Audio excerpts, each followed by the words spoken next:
The moment I saw my name tag at my son's wedding reception, I knew exactly what Vanessa Sterling Williams thought of me. Dorothy Williams. The charity case. Her wealthy family erupted in laughter as I stared at those cruel words written in her perfect calligraphy. I smiled politely, placed the tag on my navy blue dress that suddenly felt shabby next to their designer gowns, and quietly excused myself to make one phone call. By morning, they'd discover what real charity looks like. If you're watching this, subscribe and let me know where you're watching from. Let me tell you how we got here, because this story starts 6 months before that humiliating Saturday evening in June. My son Michael had fallen head over heels for Vanessa Sterling, a beautiful 29-year-old from old Connecticut money. The kind of money that builds wings on museums and names libraries after dead relatives. When Michael first brought her home, I could see the disdain in her perfectly sculpted features as she surveyed my modest living room with its worn furniture and family photos in drugstore frames. "How quaint," she'd said, her voice dripping with false sweetness. "It's so refreshing to see someone who isn't obsessed with material things." Even then, I bit my tongue. My boy was happy, and at 42, he deserved love. If only he could have seen past her beauty to the coldness underneath. But love, as I've learned in my 68 years, makes fools of the wisest men. The engagement party was my first real taste of what I was up against. Held at the Sterling family estate in Greenwich, it was a showcase of wealth that made my head spin. Crystal chandeliers hung from ceilings painted by artists whose names I recognized from museum placards. The guest list read like a social register, filled with people whose conversations centered on yacht clubs and charity galas I'd never be invited to attend. Michael's mother-in-law, Patricia Sterling, had introduced me to her friends, her tone suggesting I was something unfortunate that had attached itself to her daughter's happiness. "She's from Ohio." The way she said it made Ohio sound like a third-world country, but I played my part. I smiled, complimented the hors d'oeuvres, and pretended not to notice how conversations died when I approached. After all, I had my reasons for staying quiet. Some games require patience, and I've always been very, very patient. The wedding planning process revealed just how deep the Sterling family's contempt ran. Every decision was made without consulting me, despite my repeated offers to help. When I suggested contributing to the rehearsal dinner, Patricia Sterling had actually laughed out loud. "Oh, Dorothy, how sweet," she'd cooed. "But we simply couldn't allow you to strain your limited resources. This is going to be quite expensive, you understand." Limited resources. If only she knew. But I kept playing the role of the struggling widow, the woman who cleaned houses and took odd jobs to make ends meet. It wasn't entirely false. I had done those things, just not recently. Not for the past 3 years, since my dear Harold passed and left me his little empire. But the Sterlings didn't need to know that. Not yet. Michael tried to include me, bless his heart. He'd call with updates about venue bookings and menu tastings, always apologizing for another event I somehow wasn't invited to. "Mom, I'm sure it was just an oversight," he'd say, when I mentioned missing the cake testing or the flower selection meeting. "Vanessa's been so stressed with all the planning." Stressed. Yes, I imagine coordinating a $200,000 wedding while simultaneously planning ways to exclude your future mother-in-law would be exhausting work. The bridal shower was particularly enlightening. I wasn't invited, of course, but Michael insisted Vanessa reconsider. "It would mean so much to Mom," he'd pleaded. So she extended a last-minute invitation, the kind that makes it clear you're only welcome because someone forced the issue.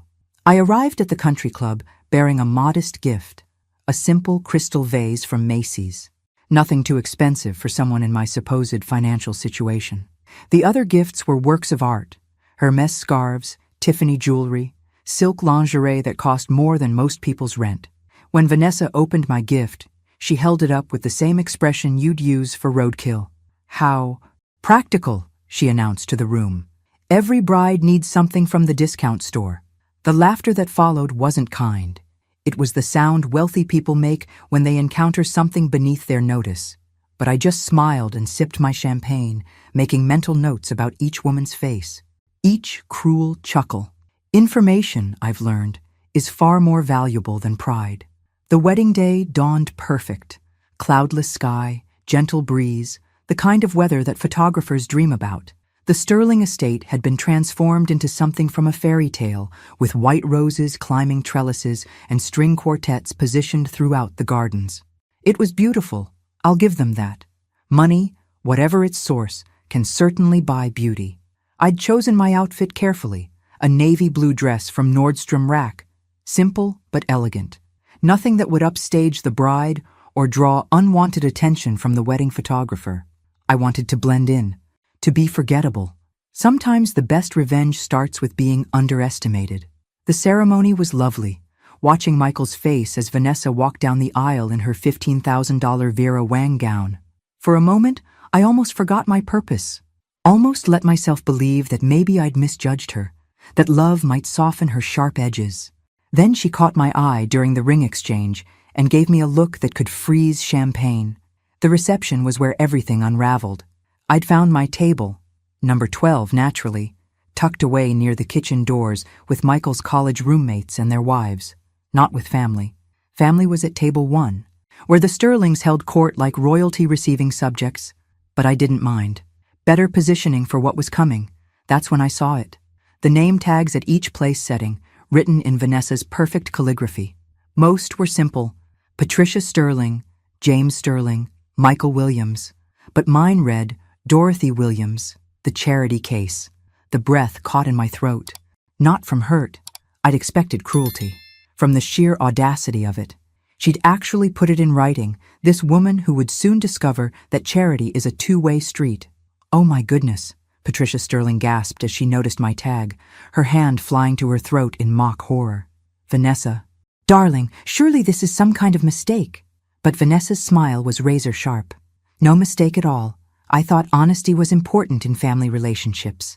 Her eyes met mine across the table. Don't you agree, Dorothy? After all, we wouldn't want anyone to get ideas above their station. The laughter started with Richard Sterling, a booming sound that encouraged others to join in. Soon half the table was chuckling at the clever wordplay, at the delicious cruelty of publicly humiliating the groom's mother at her own son's wedding. I stood up slowly, placed the name tag carefully on my purse, and smiled. You're absolutely right, Vanessa. Honesty is very important in family relationships.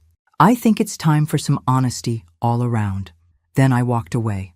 I found a quiet corner in the Sterling Estate's library, surrounded by leather-bound books that probably cost more per volume than most people's car payments. The irony wasn't lost on me. Making the call that would change everything while surrounded by the symbols of their supposed superiority. My fingers didn't shake as I dialed. They should have, considering what I was about to set in motion. But I've never been one for dramatics. Just cold, calculated action when the situation demands it. Robert, it's Dorothy. I know it's Saturday evening, but I need you to execute the Sterling portfolio adjustments we discussed. All of them, tonight. Robert Hayes has been my attorney for 15 years, since before Harold died and left me his business empire. He's also one of the few people who knows exactly how much that empire is worth. When he cleared his throat on the other end of the line, I could hear the concern in his voice. Dorothy, are you certain? Once we pull those investments, there's no going back. The ripple effects will be significant. I'm very certain. And Robert, activate the accelerated payment clauses on the Sterling Holdings loans. All of them. A long pause. That will trigger immediate default proceedings. Richard Sterling won't have 72 hours to respond. 48 hours should be sufficient. I watched through the library window as wedding guests mingled on the terrace, champagne glasses catching the evening light like tiny suns. After all, we wouldn't want to be unreasonable. And if they try to negotiate? I thought about Vanessa's name tag, about the laughter, about 3 years of careful planning leading to this moment. Tell them the charity case sends her regards. After ending the call, I slipped back to the reception long enough to kiss Michael goodbye and congratulate the happy couple. Vanessa was radiant in her triumph, accepting compliments on her honesty with false modesty that made my teeth ache. She had no idea she'd just triggered her own financial apocalypse. Leaving so early? She asked as I approached the head table. But we haven't even cut the cake yet. I'm sure you'll manage without me, I replied sweetly. After all, you're so good at making do with less. Her laugh tinkled like breaking glass. Oh, Dorothy, you're so funny. I do hope we can maintain this understanding between us. Understanding. Yes, we definitely had an understanding now. She understood that she could humiliate me publicly and face no consequences. I understood exactly who she was beneath the beautiful surface. What she didn't understand yet was who I was beneath mine. The next morning, I sat on my small apartment balcony with coffee and waited. By my calculations, Richard Sterling would receive the first notification around 8 a.m. The banks didn't waste time when billions were at stake, even on Sundays. People always assume that money talks, but in my experience, it whispers. The real power lies in knowing which whispers to listen to and which ones to ignore. Harold taught me that during our 35 years of marriage, as he built his investment company from a one-room office into a financial empire that touched every major market on the East Coast. When he died 3 years ago, everyone expected me to sell. A widow in her 60s, they assumed, would want to simplify her life, maybe buy a nice condo in Florida and live off the interest. They didn't expect me to step into Harold's shoes and discover I had a natural talent for seeing the weak spots in other people's financial armor. The Sterling family had been particularly easy to research. Old money, they called themselves. But like many old money families, their wealth was more reputation than reality. The family business, Sterling Holdings, survived on leveraged investments and carefully managed debt. Remove the right pieces from their financial Jenga tower, and the whole structure would collapse. What made it delicious was how easy they'd made it. Richard Sterling worked for Meridian Financial, one of the companies in my portfolio. He had no idea that the little old lady his daughter-in-law loved to mock actually controlled his paycheck. Patricia Sterling's charity boards all depended on grants from the Williams Foundation. Harold's final gift to me, disguised under a name so common they'd never made the connection. Even their house, that magnificent estate where they'd held the wedding, was mortgaged through Sterling Holdings' credit line.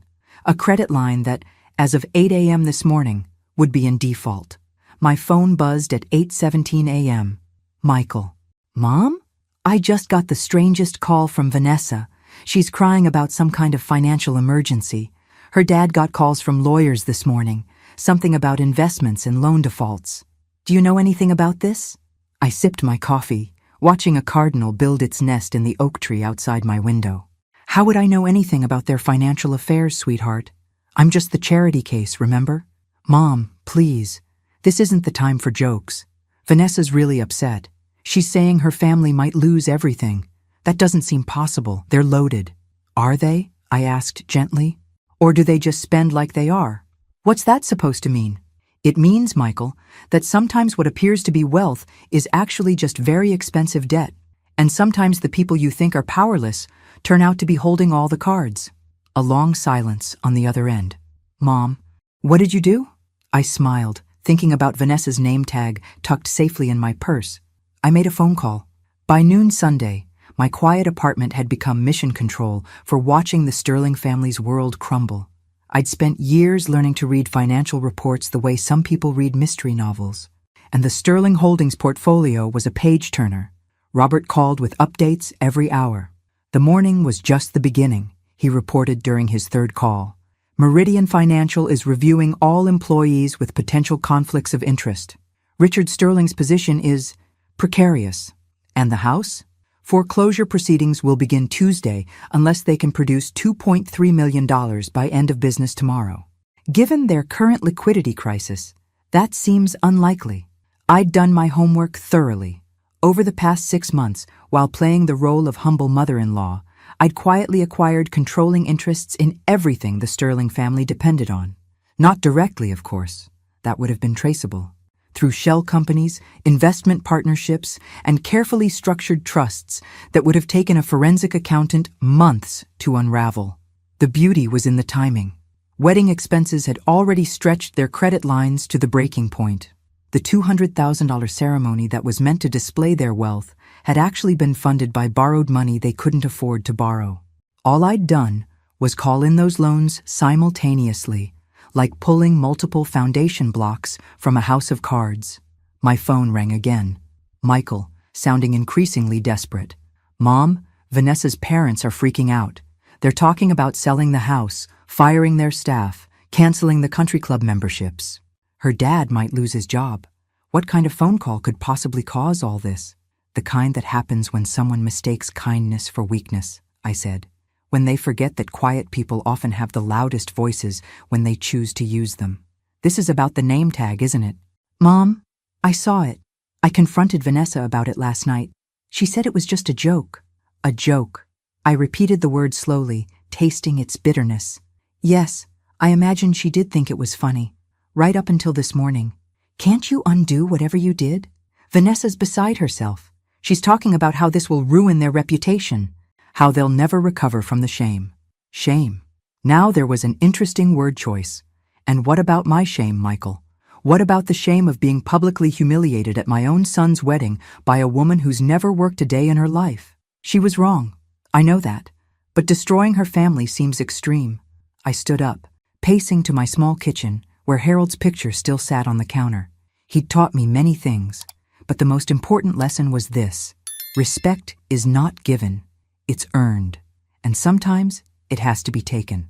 I haven't destroyed anything, Michael. I've simply revealed what was already there. A house built on borrowed time and borrowed money. The Sterling family's wealth was always an illusion. I just decided to stop pretending it was real. So what happens now? I looked at my reflection in the kitchen window, seeing not the charity case Vanessa thought she'd humiliated, but the woman I'd always been underneath, Harold's partner in every sense, his equal in business and in life.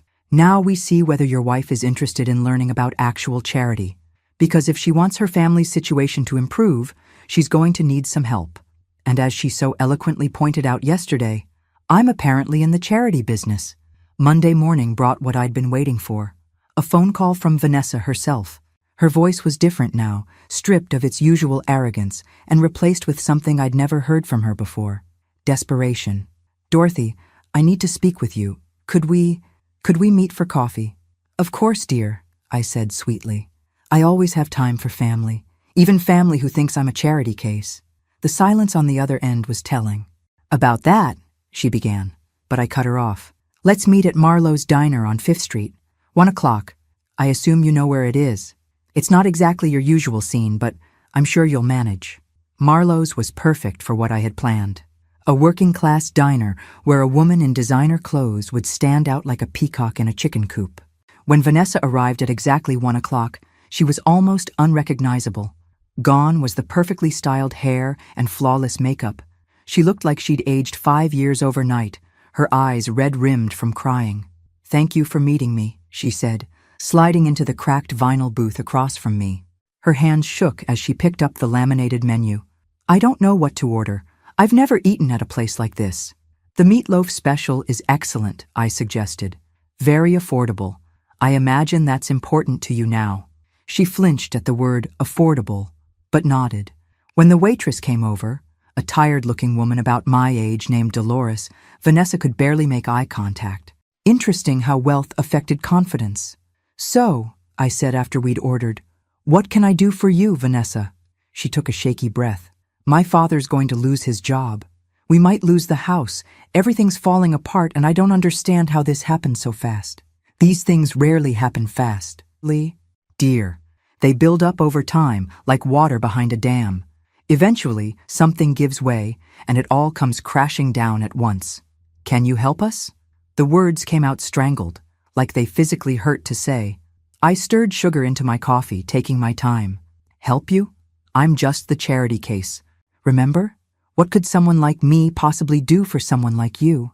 I was wrong to write that. I was angry and stupid, and I took it out on you. I'm sorry. Sorry. It was a start, but hardly enough. What exactly are you asking me to do, Vanessa? I don't know. Michael said you made some kind of phone call, that you might have connections. If there's any way you could help us, I'll do anything. Anything. Such a dangerous word to use with someone you've underestimated. Well, I said thoughtfully, I might know some people, but charity isn't free, dear. There are always conditions. Hope flickered in her eyes. What kind of conditions? I pulled out a folded piece of paper from my purse and slid it across the table. I've taken the liberty of drawing up a few simple requirements. Nothing too difficult for someone as resourceful as yourself. Vanessa's hands trembled as she read my list. I watched her face change with each line. Confusion giving way to disbelief, then to something approaching horror.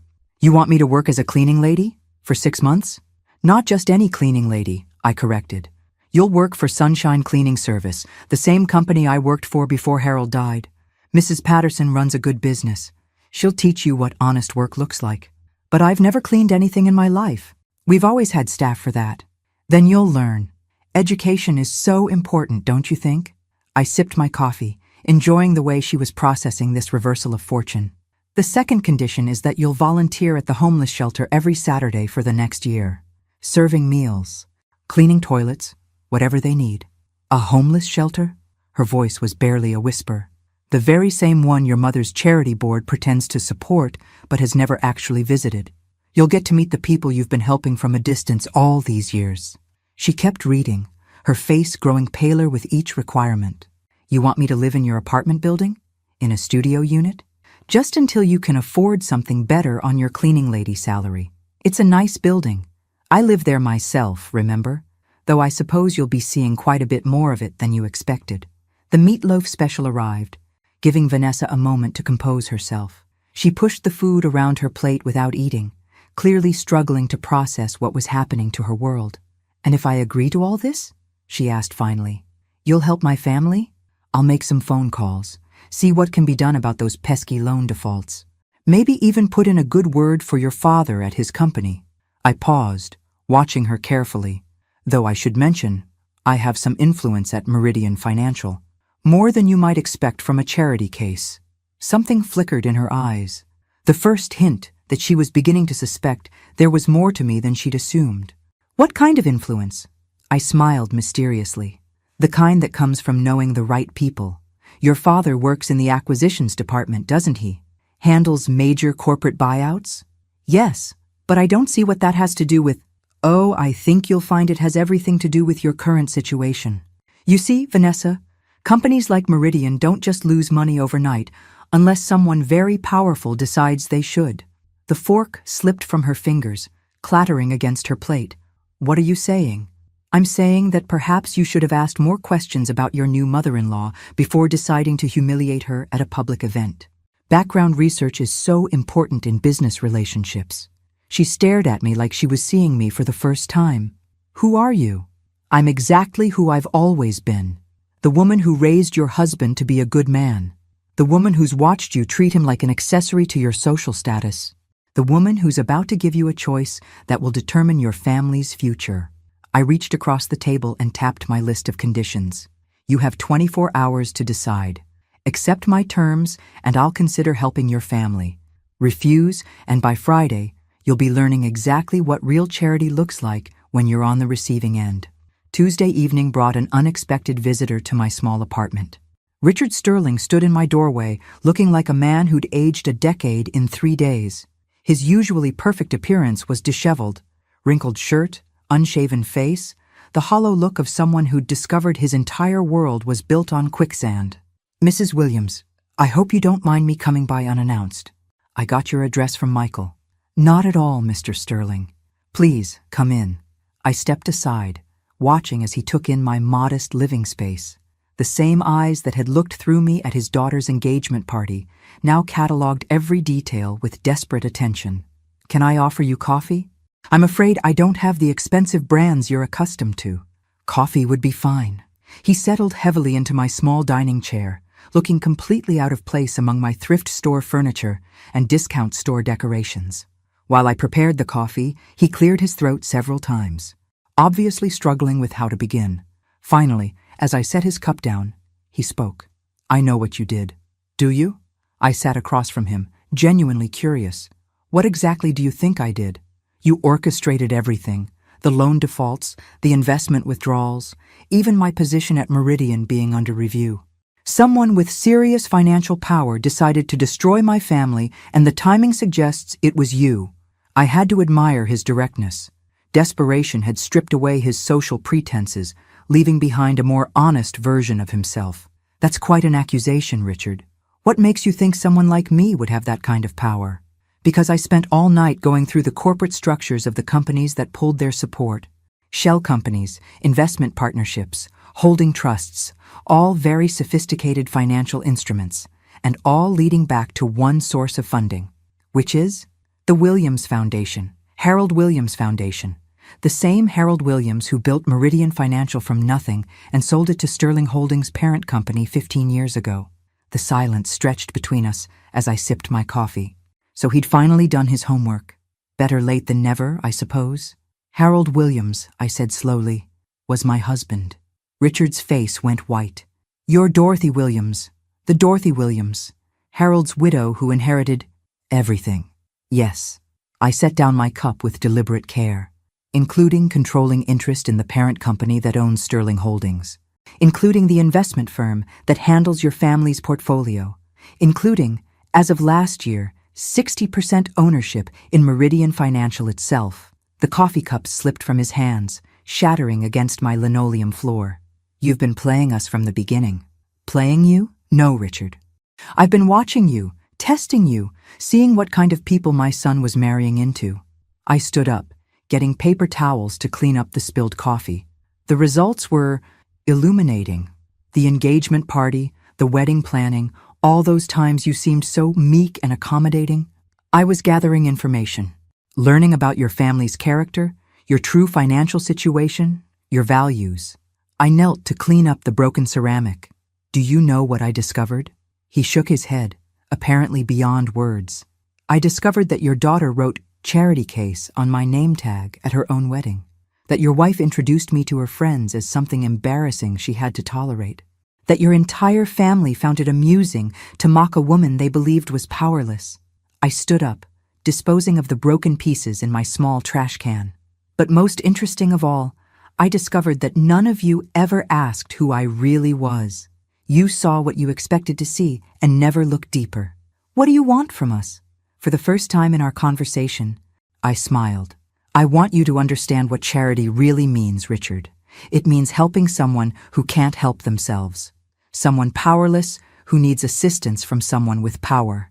I walked to my purse and pulled out Vanessa's copy of my conditions list. Your daughter has until tomorrow to give me her answer. I suggest you encourage her to choose wisely. The next afternoon, Vanessa arrived at my apartment with Michael in tow. My son looked confused and hurt, the expression of a man who was finally realizing his mother wasn't who he'd thought she was, and neither was his wife. Mom, he said as they settled on my small couch. Vanessa told me about your conditions. This is crazy. You can't seriously expect her to work as a cleaning lady. Why not? It's honest work. I did it myself for 2 years after your father died before I fully understood what he'd left me. Vanessa had been staring at her hands, but now she looked up. You really cleaned houses? Every day. Scrubbed toilets, mopped floors, dusted furniture for people who treated me like I was invisible. It was humbling work, but it taught me something valuable about character. What's that? Michael asked.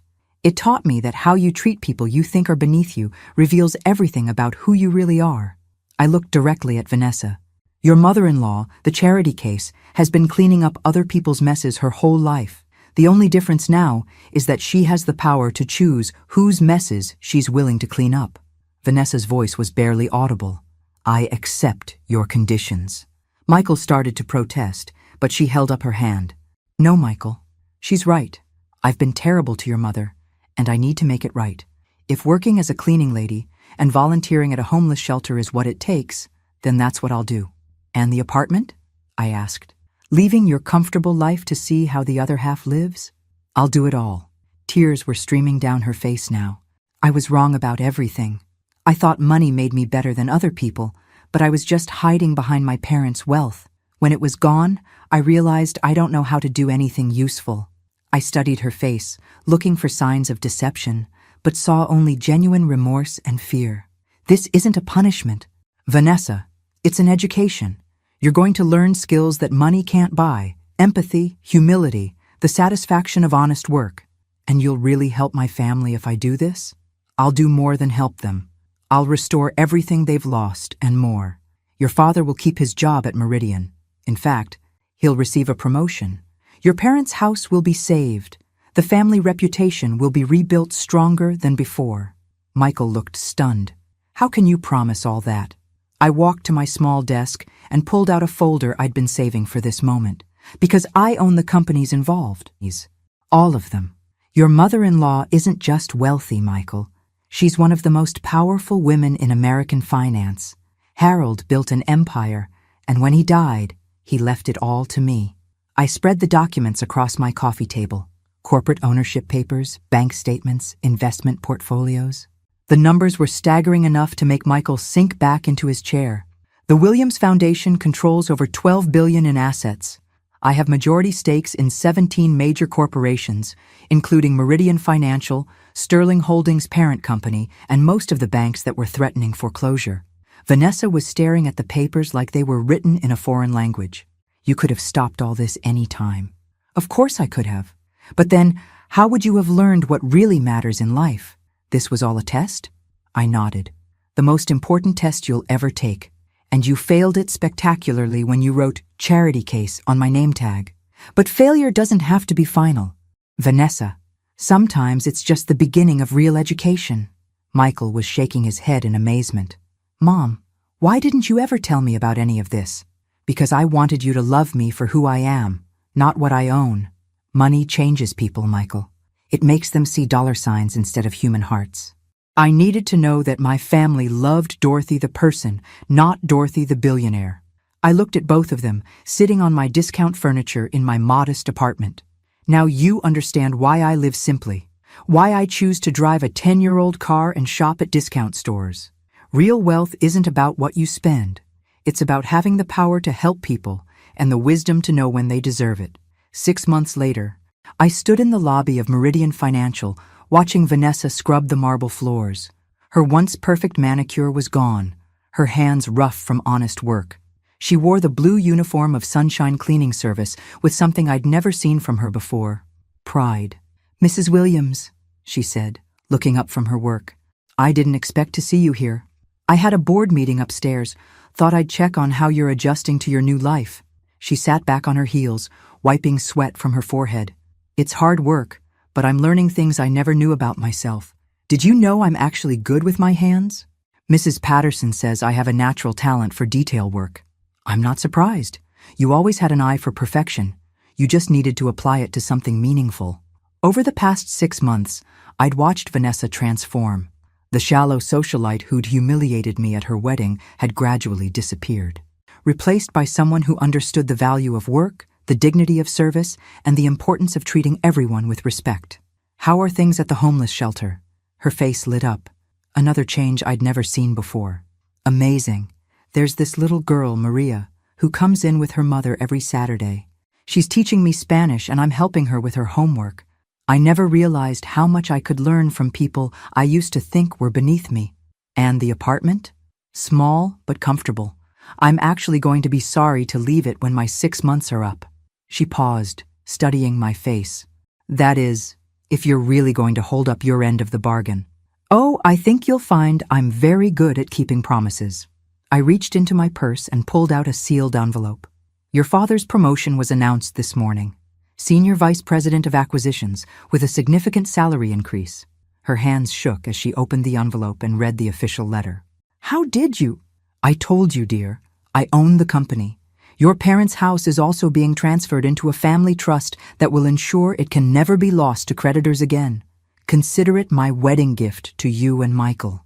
Tears were streaming down her face, cutting tracks through the dust on her cheeks. Why are you doing this? After how badly I treated you? Because you passed the real test, Vanessa. Not the one where you failed to show me basic human respect, but the one where you chose to change instead of making excuses. Character isn't about never falling down. It's about getting back up and becoming better than you were before. I helped her to her feet, and for the first time since I'd known her, she looked me directly in the eyes as an equal. The charity case, she said softly, turned out to be the one offering charity. That's how charity is supposed to work, I replied. Those who have the most give to those who need it most. I needed to know you were worth saving. You needed to discover who you could become when everything was stripped away. As I walked toward the elevator, she called after me. Dorothy, will you come to dinner Sunday? I'm cooking for the first time in my life. It probably won't be very good, but... I turned back, smiling. I'd be honored. After all, we're family now. Real family. The kind built on respect and love instead of obligation and appearances. The elevator doors closed, but through the glass I could see Vanessa returning to her work with renewed purpose. She'd learned the most important lesson I could teach her. True wealth isn't measured in dollars, but in the lives you touch and the people you lift up along the way. At my son's wedding, his new wife had written my name tag as the charity case. She'd expected laughter and got education instead. Sometimes, the best revenge is helping someone become the person they were always capable of being. And sometimes, the greatest charity we can offer is the chance to discover our own capacity for grace. Thanks for listening. Don't forget to subscribe and feel free to share your story in the comments. Your voice matters.